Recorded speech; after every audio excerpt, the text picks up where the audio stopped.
Padikam. Vande Ham Shri Guru Shri Utapatakamanam Shri Gurum Vaishnavamscha Shri Rupam Sagrajatam Sahagana Raghunathanvitam Tam Sajeevam Sadvaitam Savadutam Parijana Sahitam Krishna Chaitanya Vande Ham Shri Guru Shri Utapatakamanam Shri Gurum Vaishnavamscha Shri Rupam Sagrajatam Sahagana Raghunathanvitam Tam Sajeevam Sadvaitam Savadutam Parijana Sahitam Krishna Chaitanya Devam Shri Radha Krishna Padan Sahagana Lalita Shri Vishakanitamscha. He Krishna Karuna Sindhu Dinabandhu Jagatpate Gopesha Gopika Kanta Radha Kanta Namostute Taptakanchana Gaurangi Radhe Vrindavaneshwari Vrishabhanu Sute Devi Pranamame Haripriya Vancha Kalpadarupyasya Kripa Sindhu Bevacha Patitanam Pavanebhyo Vaishnavebhyo Namo Namo Vishnupadaya Krishna Presthaya Bhutale Srimate Bhakti Vedanta Swaminiti Namane Namaste Saraswati Deve Gauravani Pracharine Nirvishesha Shunyavadi Paschyata Deshatarni Jai Shri Krishna Chaitanya Prabhu Nityananda Shri Advaita Gadadhara Shivasadi Gaura Bhakti Vrinda Hare Krishna Krishna Krishna Hare Hare Hare Ram Ram Ram Hare Mukam Karoti Vachalam Pangam Langayate Giram Yat Kripatamaham Vande Shri Gurum Dinatarinam Paramananda Madhavam Shri Chaitanya Ishwaram. So Hare Krishna to all the devotees here. Welcome to our On the Path of Gita program. So today we will be beginning chapter 9. But before we do that, let's look at what we covered in yesterday's chapter 8. So what was the single word summary on the poster yesterday that we shared with you? So we said 7th chapter, the single word summary was boss. For the 8th chapter, there was a different word. It is not boss. Insurance. Okay. So what is the insurance policy that we are getting from the Lord? What's the insurance policy? You know, if you want to accept a job, you look at all the benefits that the company has to offer you, right? So we put 7th chapter, the boss. Who's the boss? The boss is Krishna. So in the 8th chapter, we said the single word summary is insurance. Spiritual insurance. What is the insurance that Krishna is giving us in the 8th chapter? We will be liberated from birth and death cycle, but we have to do something for that. What is that? What is that insurance policy? We have to do bhakti. That's nice. But there's one specific thing Krishna says you should do. Okay, we have to surrender to him. That is nice. How does the chapter begin? What is our final exam? That's right. The Lord guarantees us that if we remember him at the time of death, we will go back to him. So that's the spiritual insurance policy that the Lord is giving you. So if you become his devotee and you practice how to chant very nicely, then simply by remembering Krishna at the time of death, Krishna gives you an insurance policy that if you do this, you will come back to me. And there's no doubt about it. That means if we don't do it, then what will happen? If we don't think about Krishna and we think about somebody else or something else, what will happen? We'll take birth again. So this is the spiritual insurance policy from Krishna. If you remember me, you'll come back to me. And so the whole chapter we were talking about, okay, how to remember Krishna. Why should we remember Krishna?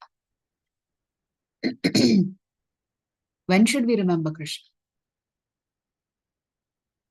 So we have to remember Krishna all the time.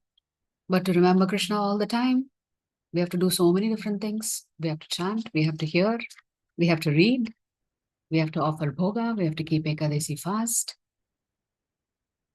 We have to do Tulsi Maharani's worship. Yes, we saw a video about Tulsi Maharani.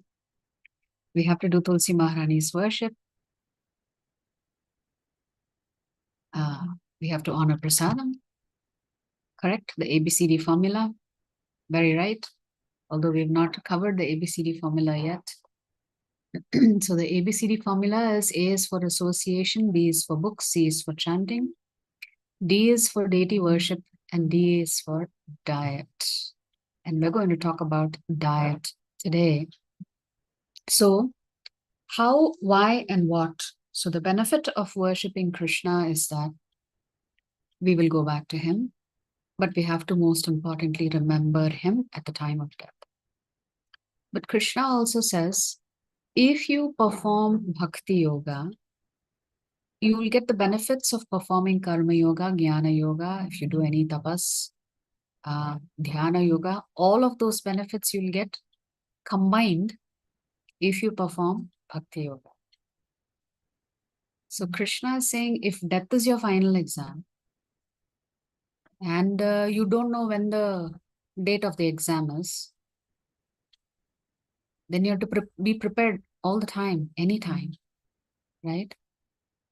Because if death is the final exam and we do not know what is the date of that exam, when is death is going to happen, we don't know, then we have to prepare all our life for that final exam. And that's what Krishna is telling us to do, that we have to be prepared. We cannot say, oh, you know what, I will take my time. I'm too young now. Why I cannot enjoy myself? It's too early. I'll wait till my old age, till I'm retired to do all of this. But Krishna says, don't you know? In the 16th shloka, Krishna is saying, don't you know? This place is dukkhalayam ashashvatam. This place is full of misery and this place is not very permanent. So you would be a great fool if you think that you can stay here. So Krishna also says, Abrahma Bhuvana Loka, meaning even in Brahma's planet, there is death. Brahma himself has to give up his body. And the lifespan of Brahma we've discovered today is very long compared to our lifespan. So Krishna is saying, if this whole universe, I have designed it in such a way that there is going to be distress and nothing is permanent, then why are you making plans to stay here forever? That's Krishna's question to us. Why are you making plans to stay here? Because you're going to exit this body at any given moment. There is no guarantee that we will stay here, until all our duties and responsibilities are over. So Krishna ends the chapter by talking about pure devotion. And he's also encouraging us to take up this form of bhakti yoga, because that is what is actually going to benefit us. Yes. So in today's chapter, which is chapter 9, the chapter has an interesting title. The title of the chapter is Raja Vidya Raja Guhya Yoga. So in today's chapter, Krishna is going to talk about this Raja Vidya, the king of all knowledge. Raja Guhya, the most confidential aspect of the spiritual knowledge. That is what Krishna is going to talk about. So this chapter can also be divided into four sections, sorry. So in the first few shlokas, Krishna is telling us about this king of knowledge. Krishna is going to also talk about how inconceivable he is, the Supreme Lord. What does the word inconceivable mean? It means we cannot understand Krishna. If most of us cannot understand Krishna, then Krishna himself says, there are some people who know who is Krishna and there are some people who do not know who Krishna is. And in the end, Krishna says, my devotees never perish. So many promises Krishna is giving us. Yeah. So here, if we do bhakti, we will get all the benefits of following all of the other processes That is what Krishna has said. And in chapter 9, Krishna is going to reveal some very important information, some very confidential information. So let's look at the first shloka where Krishna says, Shri Bhagavan Uvacha Idam Tute Guhyatamam Pravakshyam Yanasuyave Jnanam Vijnana Sahitam Yaknyatva Mokshase Shubhat. Here Krishna is saying, my dear Arjuna, because you are never envious of me, I shall impart to you this most confidential knowledge and realization, knowing which you shall be relieved of the miseries of material existence. So essentially, Krishna is saying, my dear Arjuna, you're such a nice devotee of mine. You've never envied me. And because you've not envied me, I am ready to give you this knowledge that will set you free. So Krishna is saying, I'm going to tell you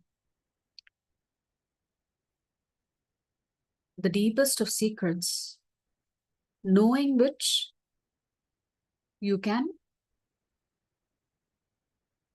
escape this prison that we are in. So Krishna has already said in the 8th chapter, in the 16th shloka, Dukkhalayam Ashashvatam. So this place is temporary, this place is full of misery. So I will tell you how to overcome this place. So when Krishna is saying, I will set you free by revealing this knowledge to you, what are you getting free from? You are getting free from this material world. So we can say, but then why is the Lord saying, Arjuna, because you don't envy me? Why is the Lord focused on the concept of envy? Okay, we can understand. We may envy our neighbor. Maybe their children are very bright. Maybe they are very wealthy. Maybe they are so happy in their family life. So we may have this kind of envy with neighbors or friends or family members who we think are doing better than us. Definitely, what is there to envy in the Lord? That could be a very puzzling question for us. Even if we put a ladder and try to climb up, we will not be able to reach him. Okay, if we try a little hard, maybe we can reach the stature that our neighbor has. But how can we become the Supreme Lord? So why is Krishna saying, my dear Arjuna, because you are never envious of me, Krishna is saying. Never. So the question is, why is the Lord saying this? So it is said that the Acharyas say this, that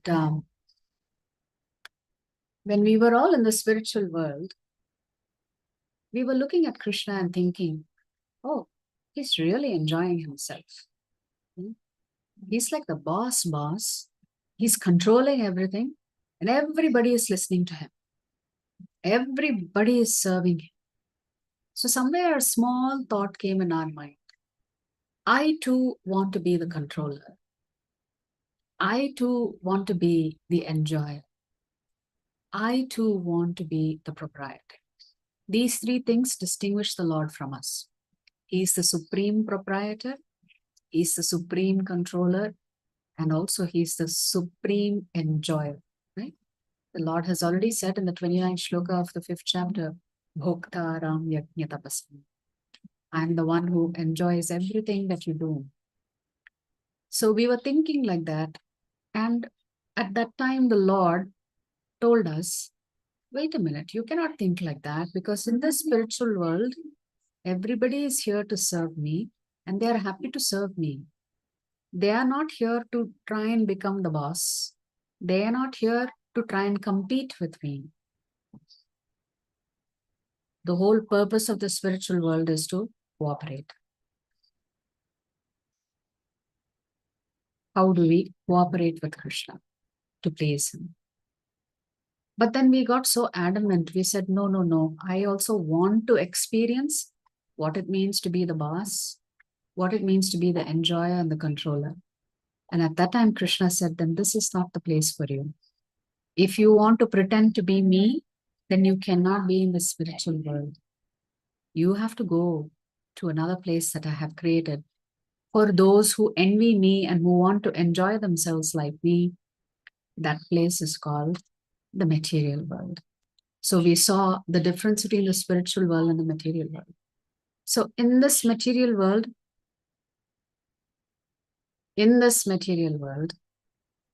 we are all pretending to be God. How are we pretending to be God? We are also trying to control. We are also trying to enjoy.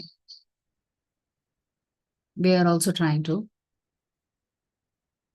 act as the proprietor. That is why Krishna is saying, my dear Arjuna, you have never thought for one day in your life that you want to become me. Therefore, Krishna says, because you're not very envious of me, I shall impart to you this most confidential knowledge and realization, knowing which you shall be relieved of the miseries of material existence. So then what happens? The next shloka, Krishna says, Rajavidya Rajaguhyam Pavitram Idamuttamam Pratyaksha Dharmyam Susukham Kartum Avyayam. This knowledge is the king of education, the most secret of all secrets. It is the purest knowledge, and because it gives direct perception of the self by realization, it is the perfection of religion. It is everlasting and it is joyfully performed. So some important things that Krishna has said. Raja Vidya, Raja Guhyam. This is the king of all knowledge. So this is the topmost of the spiritual science. And it is the most secret of all secrets. But this topmost knowledge is also the purest knowledge. And Krishna is saying this knowledge is so pure that you can perceive it through the process of self-realization. And the process of self-realization leading to God-realization is the perfection of all religion. And what is everlasting and what is it that is joyfully performed? It is bhakti that is joyfully performed. Because the bhakta knows that he is forever the servant of Bhagavan. And the relationship that he establishes with Bhagavan is through the process called bhakti.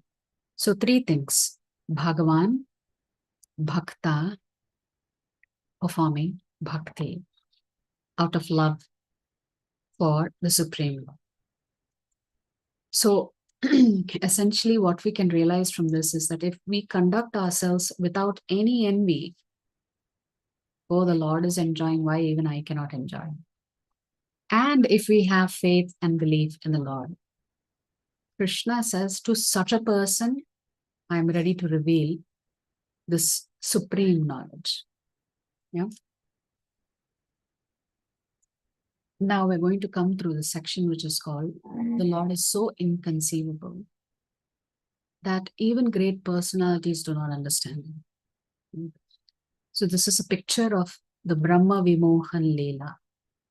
You see little Krishna in the center, and all towards the right of Krishna are so many different Vishnus. And to the left or to the right of Krishna, to his right, you see so many Brahmas bowing down to the Supreme Lord. So this Brahma Vimohan Leela is there in the Srimad Bhagavatam Canto 10. And here is how this Leela goes. So the Lord, as a young boy, has killed Aghasura, the snake demon. All of the little boys had entered the snake's mouth, and the Lord had to rescue them. So the Lord rescues them. He kills Aghasura. Then he goes to take a bath, and he invites every one of his friends to sit down so that they can have a nice prasadam. So everybody has brought their own lunchbox. Everybody's mother has sent lunchboxes to them. And they open up their lunchboxes and they're happily enjoying themselves, honoring this prasadam. So they see, the devatas are always able to see what is happening here on this planet Earth. They have that vision. So the Devatas are thinking, who's this little boy? How come everybody is so joyous and so happy? Yeah, we thought this place on this planet Earth was a miserable place. But how come these people in Brajavasi, in the Brajabhumi, are so happy? That is what they were thinking. So Brahma said, let me go check it out. Let me go take a look. We don't know who this little boy is. See, because Brahma, along with all of the Devatas, they know who's Lord Vishnu, but they have never seen Krishna. So they have seen Vishnu, they have never seen Lord Krishna. They've never seen him, so they don't know how he looks. So Lord Brahma comes and he sees the boys are all enjoying themselves so nicely. They're all sitting in a little circle. They're having prasadam. They're joking with each other. Krishna has got some curd rice paste in his left hand. He's eating with his left hand. Then Krishna is punching one of his friend's cheeks because his friend Madhumangal didn't give him the laddu. So Krishna takes the laddu from Madhumangal's mouth and puts it in his mouth. Seeing all this, Brahma thought, definitely this is not Krishna. How can this be the Supreme Lord? Would the Supreme Lord do all these kind of violations? Eat with his left hand, take something from somebody else's mouth and put it in his mouth. Because Vishnu is very formal, all proper protocol, everything is followed with Vishnu. So Brahma thought, let me test this little boy, see what he does. So usually if Krishna goes out every day with the little boys, they have their cows and calves with them. So the calves and cows have wandered away. So what Brahma decides is, I will take away all of these calves. Let us see what this little boy does. So he took all the calves and transported and hid them in a different planet. And then he comes to see, what is Krishna doing? So the friends of Krishna say, hey Krishna, where are all our calves? They've all disappeared. So Krishna says, don't worry, I will go find them. So Krishna goes looking for them here and there. He cannot find them. And when he comes back, he sees all of his friends have disappeared. So now Krishna is all alone. Because by the time Krishna went to search for the calves, Brahma has come and stolen away all the boys also. So Brahma has kidnapped the calves. And when Krishna went in search of the calves, Brahma also comes to pick up all of Krishna's friends. So Brahma thought, okay, let me see how he responds. So Brahma goes and hides the boys also, and he comes back. When he comes back, he sees something astonishing. Krishna has taken on the form of each one of the boys that is missing, each one of the calves that is missing. Because if somebody steals all your friends and all of your calves, how are you going to respond to the parents? How are the cows going to respond if their calves are missing? Wouldn't the parents be worried if their sons didn't come back home after they went out to graze with Krishna? So what is Krishna going to do? Krishna uses this particular opportunity, this particular Leela, to fulfill the desires of the gopis and to fulfill the desires of the cows. How so? Because every day the gopis would think, how fortunate is this Mother Yashoda? She gets to wake up Krishna, she gets to bathe him, she gets to feed him, she gets to pamper him. How come we didn't get that same opportunity? So what kind of tapas has Yashoda done that she has this benediction of serving this little boy? How come we don't have that same benediction? Similarly, the cows were thinking, every day Krishna is feeding on the milk of Mother Yashoda. Why should he only take the milk of Mother Yashoda? Do we not get that same opportunity to feed him our milk? So two sets of devotees had two different desires. The gopis wanted Krishna as their son, and the cows wanted Krishna to feed on their milk. So because Brahma had come to steal the calves and the boys, Krishna thought, okay, it's time for me. At least now I can use this opportunity to fulfill the desires of my devotees. So the Lord is always reciprocating with his devotees. If you have a desire in your heart, Krishna knows what your desire is and he will reciprocate. He will reciprocate. And that's what Krishna did. He became every one of the missing boys and he became every one of the missing calves. And the mothers were overjoyed when they were serving their own sons. See, what was their desire? They wanted Krishna. Except they didn't know it was Krishna who had come as their son now, taken the form of their son. They were wondering, why are we feeling such exquisite desire and bliss for our little son now? We always loved Krishna more than we loved our own son. And they couldn't understand why they were experiencing such great joy and happiness. That's because they did not know that Krishna had come to fulfill their desires, except they did not know it was Krishna. So Krishna gave them that blissful experience that Mother Yashoda had on a daily basis. Similarly, Krishna gave the cows their blissful experience because Krishna as the calf was drinking their milk every day. Now, there is a, like how we say there is a time zone difference between different countries because of the way the Earth is spherical in nature. So we'll say 2 hours behind or 4 hours ahead. So we are always calculating the times of differences because we are all in different time zones. Similarly, there is a huge time difference between upper planetary systems and us. So for example, in Svargaloka, wherever all the devatas are living, 365 days of ours is equal to 1 day of the devatas. So by the time Brahma goes, deposits them and comes back, 1 year has already passed by on earth. So for 1 year, Krishna was playing the role of the other boys and the calves.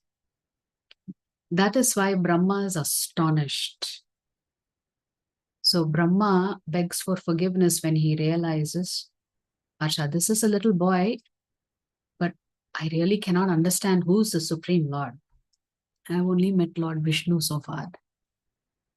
But this little Krishna has completely bewildered me, so he begs for forgiveness. And Krishna just smiles and says, who are you?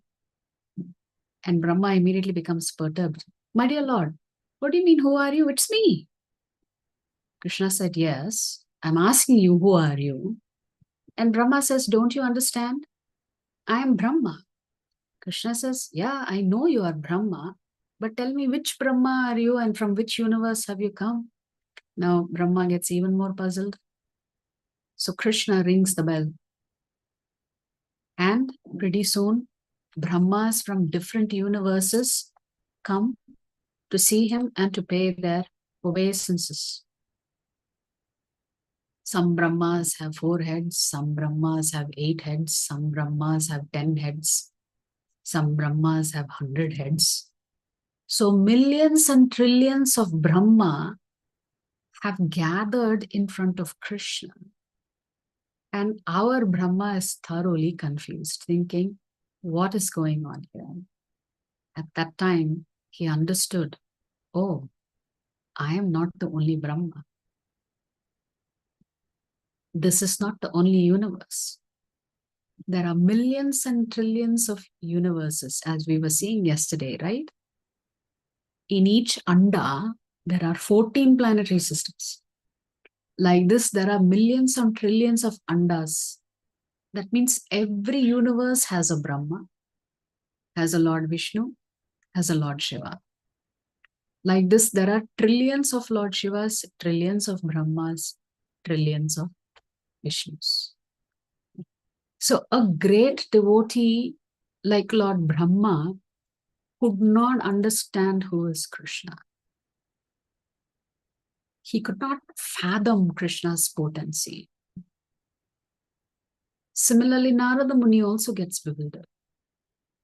Therefore, Krishna says, only those who do not envy me can really understand who I am.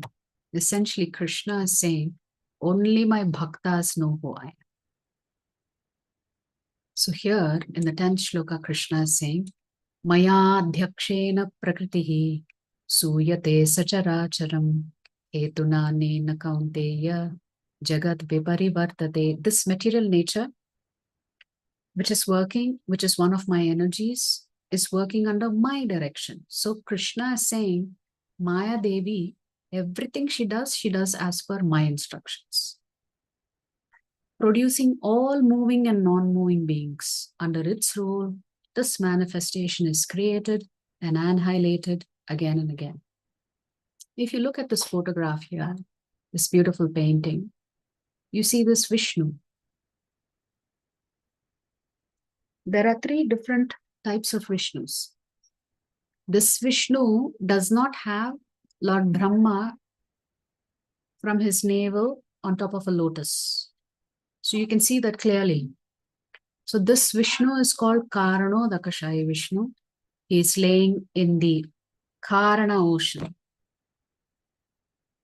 And his duty is to produce all of these universes.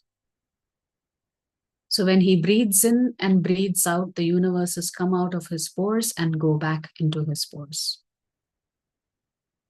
Then, when this Mahavishnu creates millions of trillions of universes, then one more Vishnu comes and enters each of those andas or those universes. This Vishnu is called Garbhodakashaya Vishnu. It is this Garbhodakashaya Vishnu that will have a lotus coming from his navel, and on top of that lotus will be Lord Brahma, created by Garbhodakashaya Vishnu. So each universe has a Garbhodakashaya Vishnu, has a Brahma, has a Lord Shiva. So every universe has a Garbhodakashaya Vishnu. But there is one Mahavishnu. This Mahavishnu has created all these andas, and in each anda there is Garbhodakashaya Vishnu. Then within each universe are so many millions and trillions of planets, galaxies. So to maintain all of those planets and those Jivatmas, one more Vishnu comes, and he is called Kshirodakashaya Vishnu. And it is this Kshirodakashaya Vishnu who is the source of all of the Vishnu avatars. So Narsimha avatar comes from Kshirodakashaya Vishnu. Vamana avatar comes from Kshirodakashaya Vishnu. So where does this place Lord Krishna if Vishnu is the source of all of the avatars? The Bhagavatam clearly says that Lord Krishna is avatari, meaning he is the source of all of the other expansions and avatars. So now the Bhagavatam describes to us who is Lord Krishna in relation to Lord Vishnu.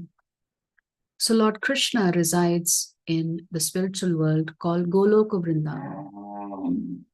This Krishna expands himself into Lord Balaram. Lord Balaram then expands into the Chaturvyuha. This Chaturvyuha is called, the 4 of them, the personalities are called Sankarshana, Pradyumna, Aniruddha, and Vasudeva. You may think these are some of these names of the Lord I've never even heard of. But this is Lord Balaram's expansion into 4 different personalities. From this Mahashankarshan or Moola Sankarshan comes Lord Narayana. Then one more Chaturvyuha is formed. Again, they are called the same names, Sankarshana, Aniruddha, Pradyumna, and Vasudeva. It is from the second Sankarshan that you get the 3 Vishnus. So from Krishna to Balaram to the first Chaturvyuha to Narayana to the second Chaturvyuha, and from that second Sankarshan comes three Vishnus. And from these three Vishnus, it is Kshirodakashayi Vishnu who's maintaining all of us. So when we use the word Paramatma, we are referring to this Kshirodakashayi Vishnu. So there is Mahavishnu. If you go to any temple, Mahavishnu is usually standing up. Or if he's laying down, but he does not have Brahma coming from his navel, then you know it is Mahavishnu. How do you know it's Garbhodakshaya Vishnu? If you go to the temple, then you will see from his navel is Brahma and Lakshmi Devi and Sri Devi are there. Then you know that is Garbhodakshaya Vishnu. So Kshirodakshaya Vishnu is the source of all of the other avatars that we talk about. But that means Krishna is the original. Krishnastu Bhagavan Swayam. From Krishna comes Balaram, then only come all the Vishnus. So if Brahma cannot understand Krishna, Narada Muni cannot understand Krishna, Lord Shiva cannot understand Krishna, then certainly it's very, very difficult for us to understand who is Krishna.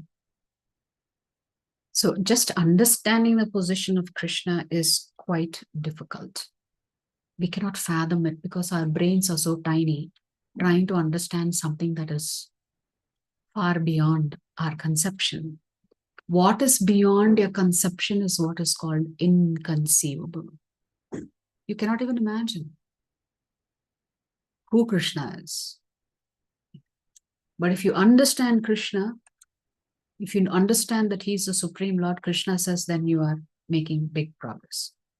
But then Krishna says, Avajananti mam mudha manushim tanumashritam param bhavam ajananto mama bhuta maheshwaram. Fools deride me when I descend in the human form. They do not know my transcendental nature as the Supreme Lord of all that be. Krishna is saying, many personalities, when they hear about me or, even see me, they deride me. They think, he's just an ordinary person, just like you and me. So Krishna himself is saying, many of us will not acknowledge him as the Supreme Lord. He says they don't understand that I am the Supreme Lord. There is nobody beyond me.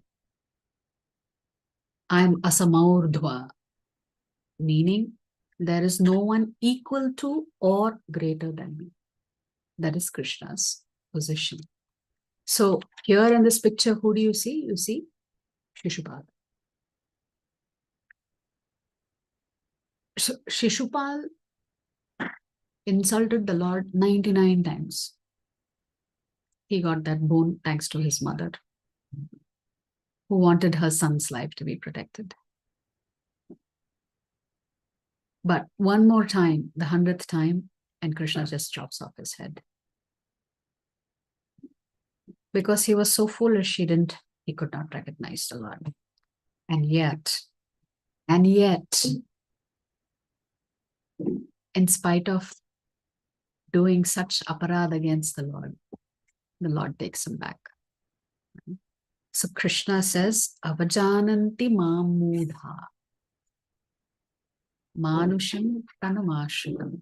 They don't understand me. They think I'm an ordinary person. Or maybe an extraordinary person with extraordinary capabilities. So Krishna is saying that these fools, they don't understand me. Then who understands Krishna? Who actually knows Krishna?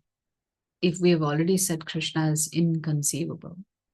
So Krishna says, Satatam kirtayanto mam yatantascha dridhavrataha namasyantascha mam bhaktya nitya yukta upasate. So who can understand Krishna? Yes, they are his devotees. And what are the devotees doing? They're always chanting my glories, endeavoring with great determination, bowing down before me. These great souls perpetually means continuously, without a break, forever, worship me with devotion. So the bhaktas can understand Krishna because they have faith that the Lord is inconceivable. I only have to worship him and then surrender to him. That's all my duty is. So that's what Krishna is saying here. He's contrasting between the fools who don't understand him and the bhaktas who understand him. So what are these bhaktas doing in addition? Krishna is saying, Ananyas chintayanto mam ye jana paryupasate tesham nityabhiyuktanam yogakshemam mahamyaham. See, all of this is confidential knowledge. Krishna is saying, do you know what my bhaktas do? And do you know what is the result that they get? But to those who meditate on my transcendental form and worship me eternally with spotless devotion, I give them what they need and protect what they have. So there is a great Acharya by the name Arjunacharya from the Sri Sampradaya. So he was reading this particular shloka and he was thinking, why will the Lord personally protect his devotees and preserve for them what they have and give them what they don't have? Doesn't Krishna have any better work to do? Can he not use his agents to help his devotees? Why would he take the trouble to do this personally for his devotees? So he was looking at these words. Vahamyaham, he was thinking, no, certainly Krishna is not going to do this. So in his book, he puts 2 strikes against Vahami and changes it to Karomyaham, meaning, how does Krishna protect his devotees? Not directly, not personally. He uses his agents to protect and take care of his devotees. So he was feeling quite satisfied that this was probably an error in writing. So he changes the Bhagavad Gita from Vahamyaham to Karomyaham. Then he goes to take his bath. So his wife is in the hut, getting ready to prepare bhoga to offer to the Lord. And she hears a knock on the door. And 2 little boys are carrying heavy grocery baskets on their head. And immediately she's very attracted to their beauty. And she asks them, what are you doing here? And they say, your husband has asked us to deliver this to you. Oh, but why didn't he come himself? And why is he giving you such a heavy load? You're too young and frail and delicate to be carrying these baskets. Oh no, your husband is very strict. He commanded us to deliver this to you. As a matter of fact, when we told him we are too fragile to do this, he actually struck us on our backs. Oh no, my husband would never do such a thing.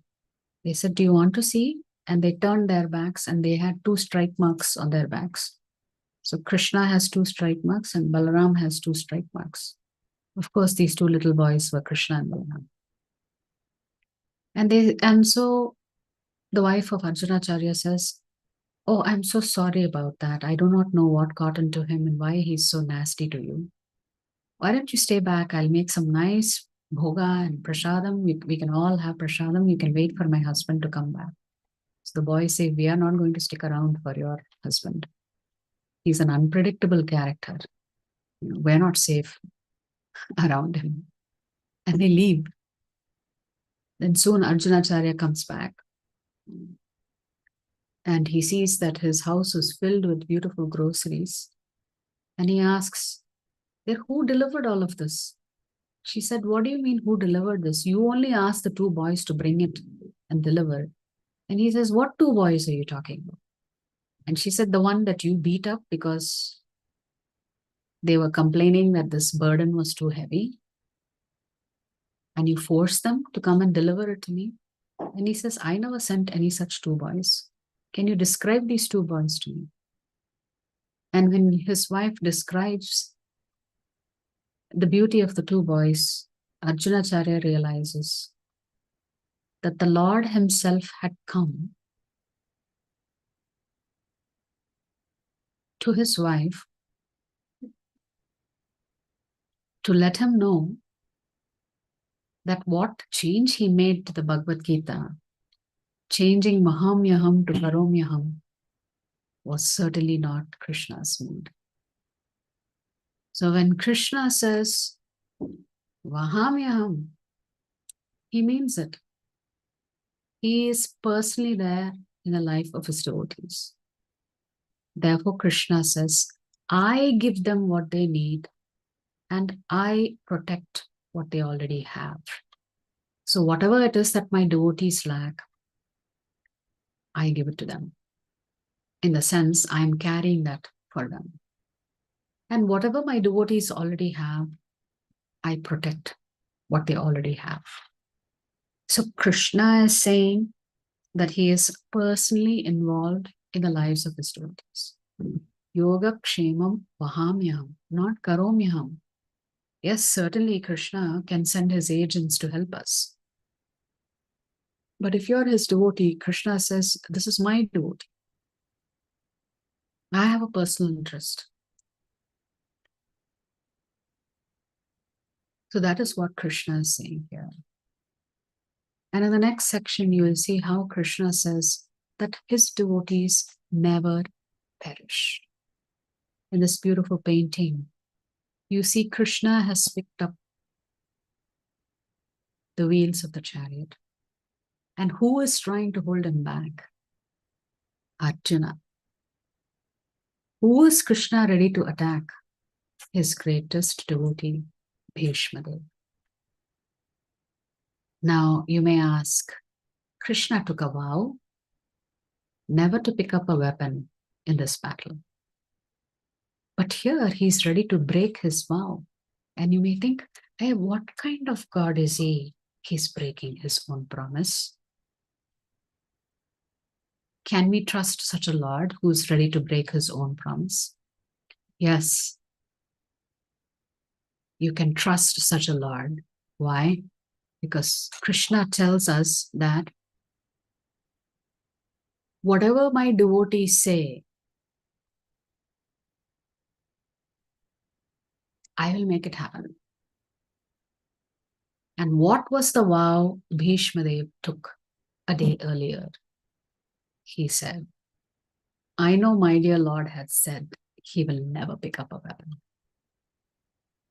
I am going to cause him to pick up a weapon tomorrow. And because the devotee had a deep desire to see his Lord with a weapon in his hand, Krishna broke his own promise to fulfill the vow of his dear devotee, Bhishma Dev. So, Bhishma Dev, when he's laying on those bed of arrows, he has only one thought in mind. I love this Lord who's completely helmeted with dust covering his entire body because the horses and the dust flying off the ground has settled onto Krishna's body. Krishna has exerted himself so much that beads of sweat are lining his forehead. And Bhishma Dev says, this is the only vision and darshan that I want of my Lord as Partha Sarathi. So because the devotee desires to see the Lord as a soldier, as a warrior, Krishna breaks his own word to uphold his devotee's word. So that is how considerate, merciful, generous, and loving the Lord is toward his devotees. But you can see Arjuna trying to tell the Lord, what are you doing? Are you really going to take up this wheel and try to finish off your great devotee Bhishma Dev? So two devotees, one demanding that the Lord take up his weapon, the other saying, no, my dear Lord, that's your great devotee. You please put down your weapon. These are the transcendental pastimes of the Lord with his devotees. So it is actually very easy to do bhakti because Krishna says in this particular shloka, Patram pushpam phalam toyam yo me bhaktya prayachate tadaham bhaktyupahritam ashnami prayatat manah. If one offers me with love and devotion a leaf, a flower, a fruit, or water, I will accept it. So it's so simple. Krishna, what is Krishna asking from us? A leaf, a flower, a fruit, or water. But it has to be given with devotion. If it is given with devotion, Krishna says, I will accept it. And here, there is a pastime. There was this one small businessman who goes to the Srinivasa Perumal temple. And normally when we go to the temple, we try to have a transaction with the Lord. We tell the Lord, my dear Lord, I've come here, can you fulfill this one desire of mine? So this little businessman said, my dear Lord, I've come here from so far to see you. If you fulfill my desire, I will come and give you 10,000 rupees. That's what this devotee of the Lord was thinking. You fulfill my desire, and if everything goes well, my business is successful, I will come personally to visit you. And I will deposit this 10,000 rupees in the hundi. It is yours. So Srinivas Perumal was waiting for a long time. He was thinking, how come this devotee came, made a promise, and have not even seen him ever again? That means Srinivas Perumal has fulfilled his desire. But the man has disappeared. So the Lord thought, let me go check on him, see what is he doing and why he is not come to see me. So the Lord goes and knocks on his door. And the minute this person sees the Lord, he thinks, oh my God, he's come to collect his 10,000 rupees. I thought by now he would have forgotten me, but looks like he is not forgotten. Now I have to pay up 10,000 rupees. So the Lord smiles at him and he says, my dear Bhakta, I've come from so far. Do you have any leaves that you can offer me? And he says, no, I don't have any leaf. I have nothing. To which the Lord says, but don't you have any flowers or garland? After all, I'm a guest that has come to your house. Aren't you supposed to greet the guest very nicely? And the man says, no, I don't have any flowers. I don't have any garlands in this house. I can't offer you anything. To which the Lord says, but certainly you must have some fruits in your house. I've come from such a long distance. It would be nice if you can offer me some fruits. And the man says, fruits? I don't have any fruits in this house. Then the Lord says, I'm thirsty. Can you at least get me a glass of water? Isn't that the nice way to receive a guest? To offer them a nice glass of water?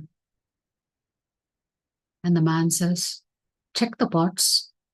There's no water in any of the pots. And the Lord says, my dear Bhakta, certainly you have some water. And he says, I already told you I don't have water. You saw for yourself all the pots are empty. And the Lord says, no. I know you have water.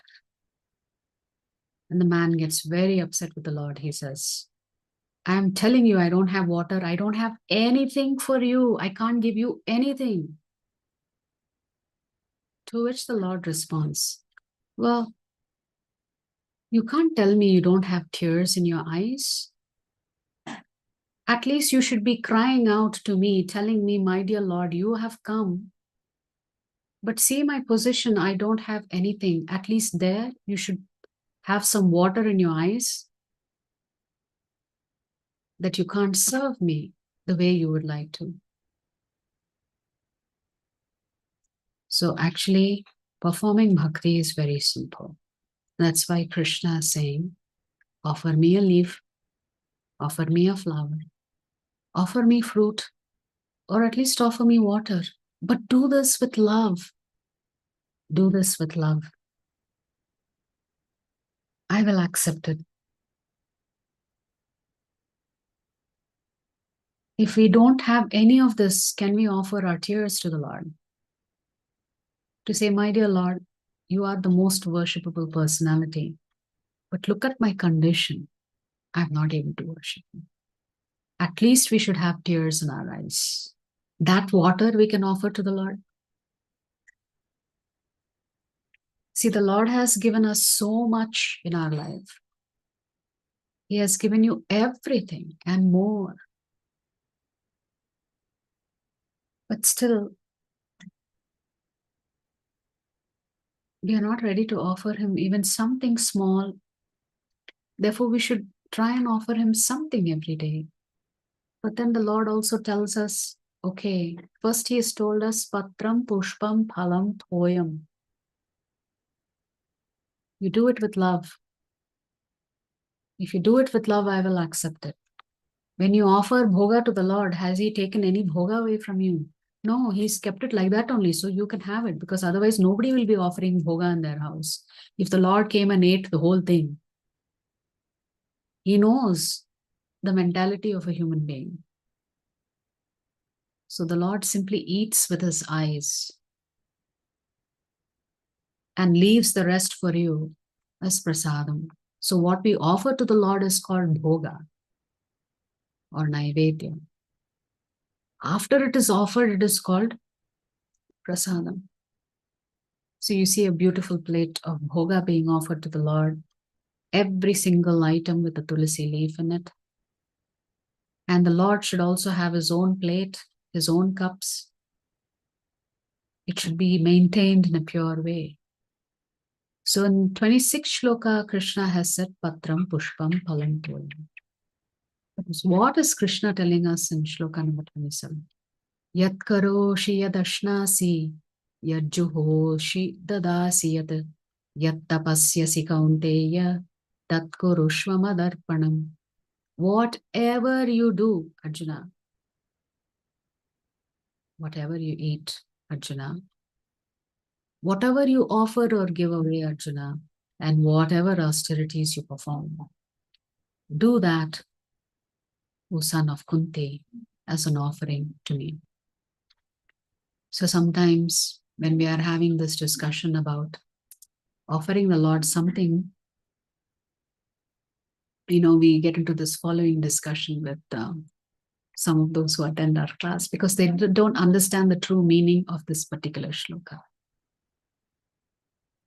So if you ask people who attend the class and ask them, are they offering bhoga every day? Yes, yes, yes.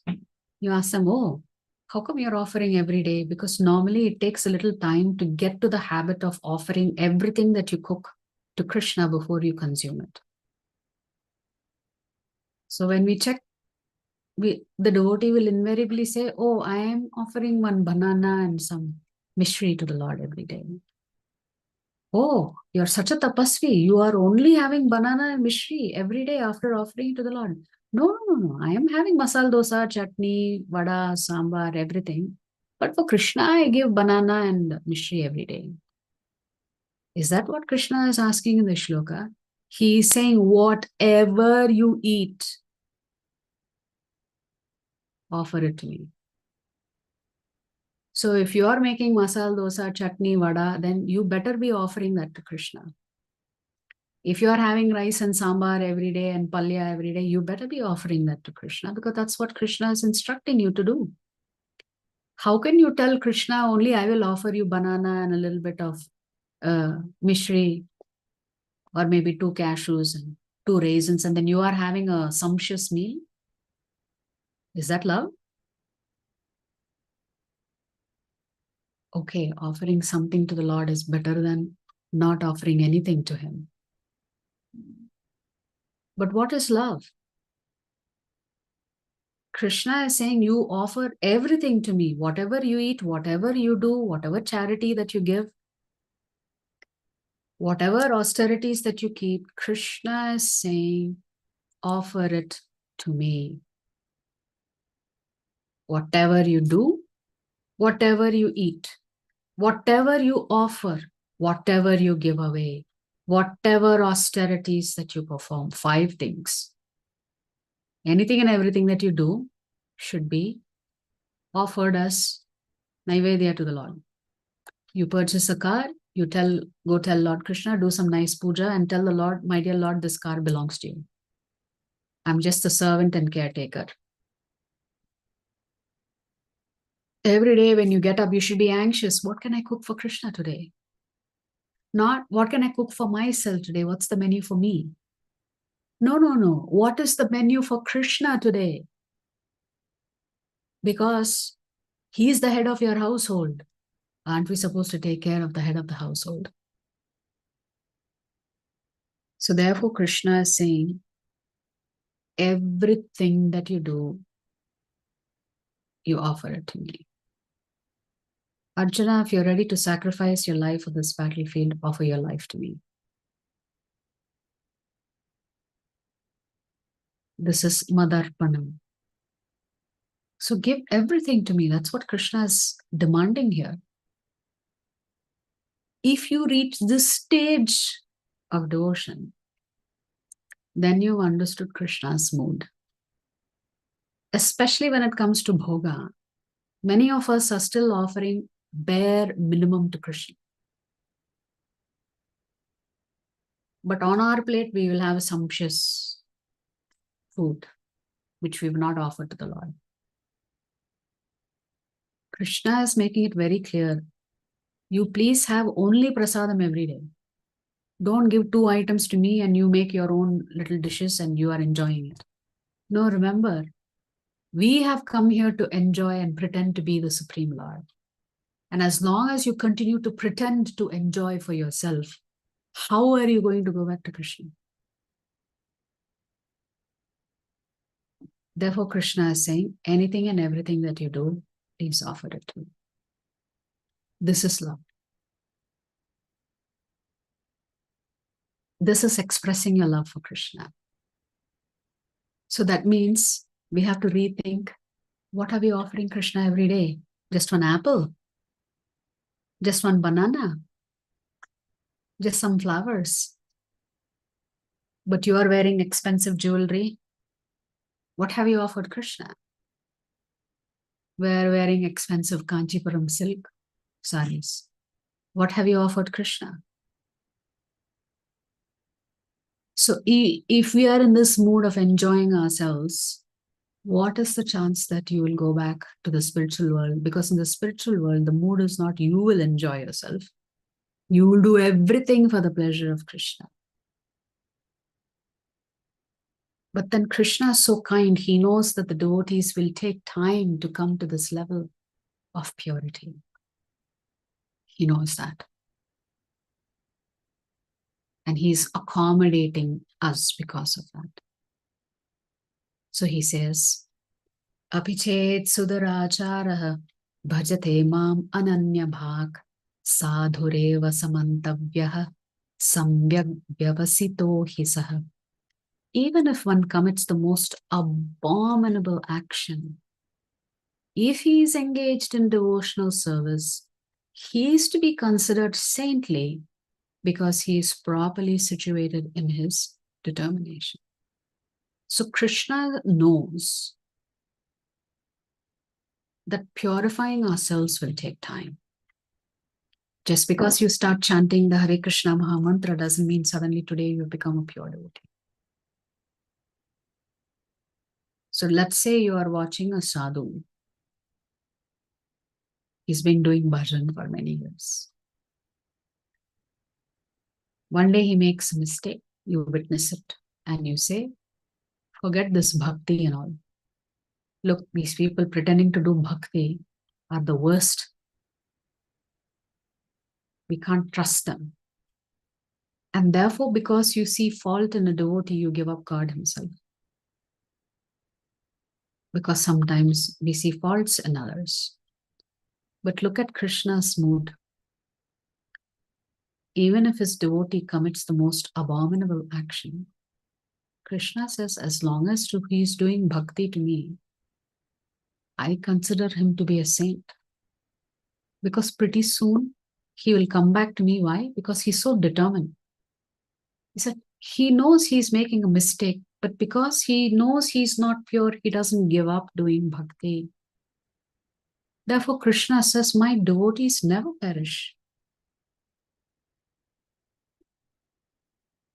They may be doing the smallest of things for me, but for me, it is such a huge thing because I know how difficult it is for my devotees to come to that pure state of love. So in my eyes, they are saintly. So if Krishna is saying this, that means he is expecting us to only see the good in others and reject whatever else that we do not like. Which means when we see devotees, we only look at what beautiful service they're doing, how nicely they are chanting. They're not perfect, but then who is perfect? So therefore, Krishna is warning us here in the shloka, do not look down upon his devotees, because you risk doing Vaishnava aparad. And if you do Vaishnava aparad, your own sadhana will get disturbed. So hence Krishna is saying, no, no, no, no, no. I know my devotees are not perfect. They will make mistakes. But in my eyes, because they are my devotees, they are properly situated. Because they've begun their journey. So one day, a devotee in ISKCON, who's very well known today, this happened in, if I'm not mistaken, in Los Angeles. So every day, devotees in the temple would go out and do Sankirtan. And sometimes the Sankirtan party will be so big, so loud, so boisterous, so joyous. So these devotees were doing Sankirtan. And one person was running away from the police. And he thought, let me just mingle with the devotees. The police will not see me. And like this, I can escape. So this person mingled with the devotees as they were doing Kirtan. He was also pretending to do Kirtan. As they were jumping up and down, he was also jumping up and down. And slowly the Kirtan party comes back to the temple and he simply enters the temple and has escaped the notice of the police who were looking for him. And anybody is eager and anxious for a new person to come and chant the Hare Krishna Mahamantra. He's very anxious to give them prasadam. So this devotee is told, this person who has entered, this thief who has entered the midst of the devotees and entered the temple is told, here are the rules. You have to wake up at 3:30 in the morning. You have to take a bath in cold water. You have to stand in line. By 4 o'clock, you should be ready and be ready for Mangala Arathi. Then from 4:30 to 7 o'clock, you should do your chanting. Then you have to attend Shringar Darshan. Then you have to attend Guru Puja. Then you will get your first meal of the day at 9:30 in the morning. My God, from 3:30 in the morning to 9:30, that is already 6 hours of doing bhajan. So like this thief who thought, okay, let me stay here for some time, I'll escape the police. He himself became a devotee. Simply in the association of other devotees. So one day Prabhupada comes to visit the center and he is introduced to Prabhupada and Prabhupada asks, so what were you doing before? So this devotee was very honest. He said, Prabhupada, I was a thief. And Prabhupada said, oh? And he said, I used to sell drugs. So Prabhupada said, You should go and confess to the police. Now imagine, he's been practicing, he's been chanting 16 rounds, he's been attending Mangala Arathi for many months, and now the Acharya is saying, go surrender yourself to the police. Beg for forgiveness. So if your spiritual master tells you, go surrender to the police, that's what you're going to do. So that's what he did. He went to the police, and the police take him in front of the judge, and the judge says, okay, where were you absconding for so many days? We were searching for you. There was a warrant for your arrest. He says, actually, I was part of this temple. I was waking up every day at 3 o'clock in the morning, taking a bath in the cold water, then, attending Mangala Arathi, then doing so many menial jobs, cleaning the bathrooms, cleaning the floors of the temple, doing some seva. And that judge said, well, there's no need for me to punish you anymore because it seems like you have already the perfect punishment. And the judge set him free. He didn't sentence him. And the police were just astonished. They were ready to throw a case at him and throw him in jail for dealing in drugs. This is a true story. This is not a made-up story. You see how Krishna protected him? He was chanting.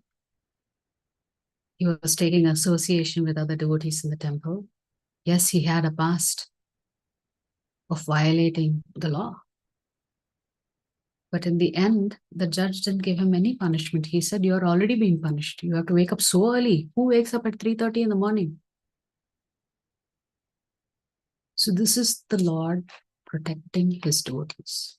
Therefore, the Lord is saying, yes, my devotees may not be perfect, but they're making progress. And that's what matters to the Lord. That we are determined and we don't stop performing bhakti simply because we are disappointed or dejected of what we see around us. So if somebody as a devotee is not acting in a proper way, then maintain your distance. But don't see them and give up your bhajan, because who are you hurting except yourself?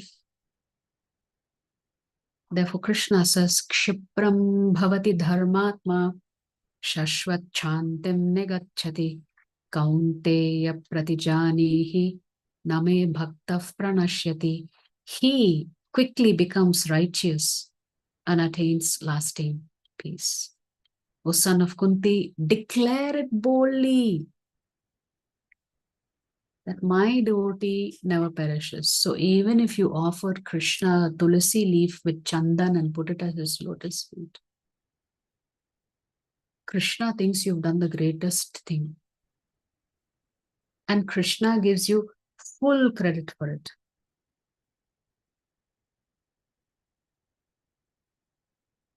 So Krishna is not worried. So you should not be worried that devotee, he's always gossiping. This devotee, he's so rude, he doesn't know how to control his anger. Why? Because Krishna says, my devotees, they become righteous and eventually they attain lasting peace. Therefore, Krishna says, boldly you tell Arjuna. Because why? Because of the situation with Bhishma Dev. If the Lord has taken a vow that he will not lift a weapon, sometimes the Lord has to break his own words. But the Lord will never break the words uttered by his devotee. Therefore, Krishna is encouraging Arjuna to say, you tell the whole world that my devotees never perish, because I will always protect my devotees' words, my devotees' deeds. So there's a nice pastime related to this. There was a young family, a husband and wife. They did not have any children. So Narada Muni goes to visit them. And if a wonderful sage comes to your house, you may be tempted to ask him some questions about your future. So what do you think they asked Narada Muni? When will we have children? Narada Muni said, let me check with Lord Vishnu, I'll come back to you. So he goes to visit Lord Vishnu and he asks Lord Vishnu, yeah, I met this beautiful young couple. They are worried they don't have children. So they wanted to know, when will they have children? And so Lord Vishnu tells Narada Muni, for the next 7 lifetimes, they will not have children. Not just in this birth, another 6 more births both of them will have. And neither one of them will have children. Narada Muni thought, oh, how am I going to go tell them this now? My Lord, you've put me in such a difficult position. Certainly, I'm not going to go back with this news to them. They'd be so dejected, disappointed. So let me take my time. Because you think, okay, you have asked some sadhu something, and then you yourself will forget what you asked for. So that's what Narada Muni was hoping. So out of curiosity, he goes to visit them a few years later. And he sees that they have 2 young boys. And he says, are they your children? And the couple says, yes, yes. Definitely they are our children. They are our 2 sons. Look how handsome they are. Narada Muni was puzzled. So he goes back to Lord Vishnu and he asks Lord Vishnu, see, when I asked you that question, you told me for 7 lifetimes they will not have children. Now what is it in this lifetime itself? They already have 2 kids.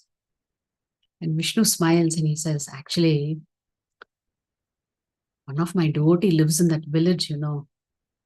And when the devotee came knocking on their door asking for bhiksha, when he asked for bhiksha, he said, ek roti, ek ladka, do roti, do ladke. Since my devotee said, ek roti, ek ladka, do roti, do ladke, the couple gave him 2 rotis. I am obliged to what my devotees say. They gave him 2 rotis, I had to give them two sons. So you see, the Lord himself has to break his word.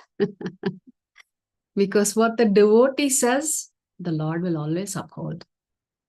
So if the devotee says, do roti, do ladke, then that's what the Lord has to do. Because the Lord says, what can I do? I am under the control of my devotees. That is why the Lord in the shloka says, declare it boldly, Arjuna, that my devotees never perishes. So if the devotee of the Lord makes the statement that the Lord's devotee never perishes, then the Lord is very eager to uphold the promise made by his devotees. So it may take us a long time to get to this stage, but you can understand what is the Lord's mood in this particular chapter. The Lord is always concerned for the well-being of his devotees. So any little devotional service and activities that we perform, the Lord accepts it. And the Lord reciprocates more than what we deserve, actually. So in the very last shloka, which is the 34th shloka, Krishna says, Manmana bhava madbhaktaha madhyaji mam namaskuru mam e vaishyasi yuktvaivam atmanam matparayanaha. Engage your mind always in thinking of me. Become my devotee. Offer obeisances to me and worship me. Being completely absorbed in me, surely you will come to me. So how do you remember Krishna at the time of death? This is how.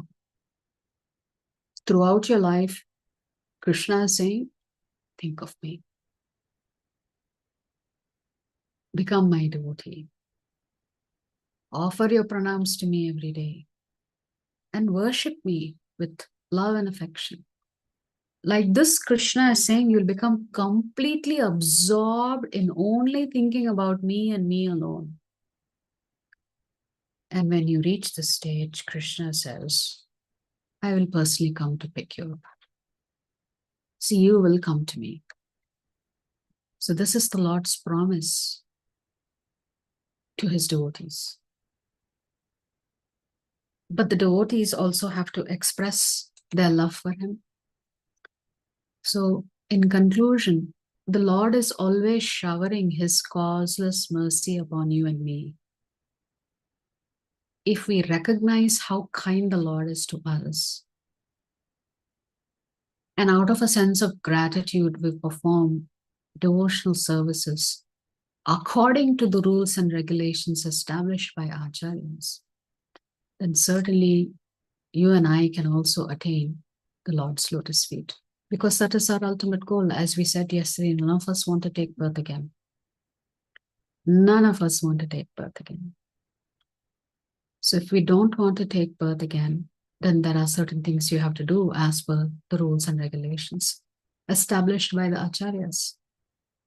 And then the Lord will benedict you and help you come back to him, because the Lord is always deeply engaged in the life of his devotees. So we'll stop here. If you have any questions, please raise your hand. You can unmute yourself once I call your name, or you can post your questions in the chat. So this is the most confidential knowledge that Krishna is talking about. Okay, who are the demigods? Are the special souls or kind of posts? Well, they are all exalted human beings, you could say. All the devatas are also jivatmas like you and me. So Brahma is a jivatma. So all these are posts. So Indradev is a post. The post of Brahma is occupied by a human being. The post of Varuna is occupied by a human being. So yes, the devatas, that is why they are called demigods. What does this mean, demigods? They are very powerful. But they all have their respective portfolios. It's not that a demigod can do anything and everything, whatever he wants, he cannot do. The Lord has put them in a particular role, and that is the role they have to play. He's given them a job description, and they have to fulfill that job description. So if Krishna says do X, Y, Z, that is exactly what the demigod is going to do, X, Y, Z. Not more, not less. Yes. So the devatas are actually administrative heads of different departments in Krishna's government. Thank you for the question, Say. That's a nice question. It gave me an opportunity to clarify who the devatas are. Yeah. Okay. Krishna says in 6.9, the true yogis see with equal eye all living beings and God in all living beings. In 9.4, he says, all living beings dwell in me, but I do not dwell in them. Is this contradictory? No. It is apparently contradictory, but it is not contradictory. How does the Lord dwell in you? As Paramatma. Because without Paramatma, you cannot even breathe. So when the Lord says, I don't dwell in them, he's not dwelling in you in the sense that he's physically present in you. His energy is present in you as Paramatma. His plenary expansion is present in you as Paramatma. In the sense that we reside in the Lord's body. The Lord resides in us as Paramatma, but certainly the Lord doesn't reside in his original body, even inside you, even though he can. Okay, so demigods are the controllers of the material world with different powers. That's correct. Yeah. So their portfolio is this anda. Within that anda, whatever else needs to be done to take care of. Sun, moon, rains,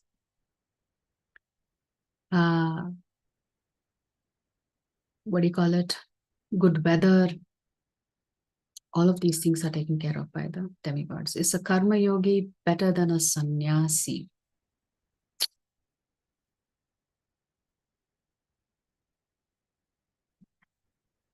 Arjuna asks this question in chapter 5 and then again in chapter 18.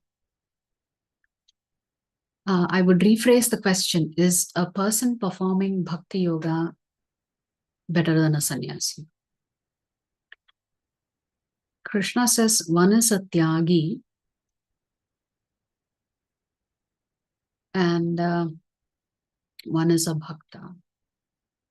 Eventually, both of them can come back to me. But Krishna says my bhakta is on a faster track. He will come back to me much faster. Because they have a ticket on the bullet train to Krishna. Yeah. So Krishna always prioritizes his devotees. Can you be a devotee of Krishna and a sannyasi? Absolutely.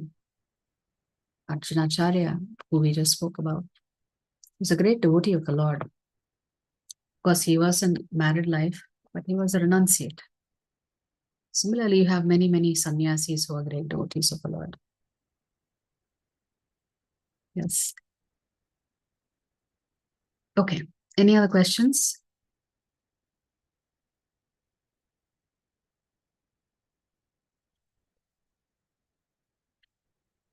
Um,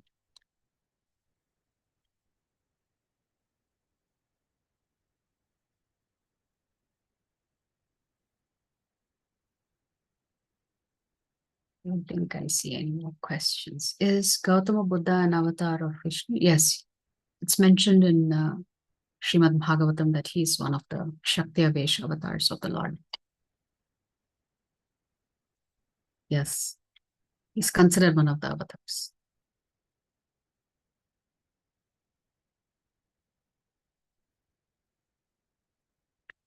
Okay.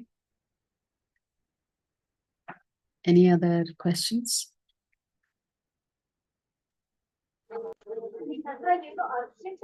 Mataji, Mallikarjuna. Yes, Prabhu. This one, I heard what and all you're saying. Every day I'm listening to that. It's not related to exactly the same thing. This one, should I ask about that volunteer? Is it okay to ask the question now? Yeah, that's fine, Prabhu. This one, you have asked that those who have done this volunteer for this, what you call that, Vaikuntha Ekadashi. You have asked to come, no? For like, what, any sevas you have to do tomorrow? That's what I wanted to ask. No, there's no seva, but we want to talk to you about volunteering more regularly than only just festivals. So, That's a first of all, thank all of the volunteers for all of the sevas that they've done during many, many festivals. It is not easy to take up these sevas. But yes, it also gives us an opportunity to present to you an opportunity to do more seva for the deities. Oh, that's nothing. Please come tomorrow. We'll be there. Okay. Okay. That's Okay. What's the basic difference between a karma yogi and a bhakta? A karma yogi is still doing things only for his own pleasure. Whether he wants to enjoy something or he wants to avoid something, he does it because he is interested in himself, protecting himself. A bhakta does not care about protecting himself. His main concern is, I'm here to serve the Lord. The Lord can do whatever he wants with me. So, for a karma yogi, Krishna is not in the picture. For a bhakta, Krishna is in the picture. Otherwise, externally, if you see a karma yogi and a bhakta, you will not be able to tell the difference between the two, except if you are able to observe that a bhakta is always worshipping Krishna. He's always looking to please Krishna. His mood is, my Lord should be happy. I don't care about my own happiness. Whereas a karma yogi is thinking, I have to protect myself, but I'm willing to protect myself by obeying the Lord. So there is a difference in the mood. The mood of the karma yogi mean maybe I don't want to get myself into trouble with the Lord, so I'll be obedient. A bhakta says, I am ready to get into trouble for the Lord. That's the difference. So a bhakta is willing to go through any trials and tribulations for the satisfaction and pleasure of his Lord. So the bhakta puts Krishna first. A karma yogi will put himself first. Otherwise, externally, you may not see too many differences between them. But this is a significant difference. Krishna first or myself first. So the most confidential knowledge is I am Krishna's servant and I'm meant to see that he is satisfied. I derive a great deal of pleasure in serving the Lord, even if it means I have to personally undergo tremendous amount of difficulties. I will not complain because the Lord is anyway taking care of me. I am only focused on my seva to the Lord. That is the most confidential knowledge. That the devotee is never separated from the Lord. That is what the Lord himself says. You see, I'm never separated from my devotees. So much so you don't know who is the master and who's the servant. That line blurs between a devotee and the Supreme Lord. Because you don't know, is the Supreme Lord serving his devotee or is the devotee serving the Supreme Lord? Sometimes it's not easy to figure out who is doing bhakti to whom. That is the most confidential knowledge.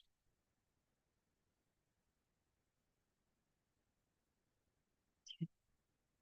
All right. So I think we'll pause here. Tomorrow we'll pick up chapter number 10. How do we know at which stage of life we'll understand that we are a devotee that God wants us to be? We need not worry because the Lord himself will guide you. So our duty is to be determined in serving Krishna. Determined in following Krishna's instructions. That's our duty. If we do that with complete faith in the Lord and with enthusiasm, then the Lord will take care of you and he will guide you and protect you. So then you will know, okay, are you in the right path or not? You yourself will know, am I doing the right thing or am I doing the wrong thing? You will know because the Lord will be guiding you all the time. Okay. So we'll pause here for today. Vancha kalpatarupyascha kripa sindhu devacha patitanam pavanebhyo vaishnavebhyo namo namaha. Anant Koti Vaishnava Vrind ki jai, Jagat Guru Srila Prabhupada ki jai, Srila Gurudev ki jai, Shri Gauranathai ki jai. Thank you so much, devotees, for all the lovely questions. It's certainly a wonderful experience for me to come and take these sessions. So thank you. Hare Krishna. Hare Krishna Mataji. Mataji. Hare Krishna Mataji. Thank you so Hare much. Krishna Mataji. Thank you, Mataji. Hare Krishna. How is your mother, Mataji? Is she sister? Fine. She will be released from the hospital tomorrow, so we'll bring her home. Hare Krishna Mataji, Dandavat Pranam. Hare Krishna Mataji, Dhanavad.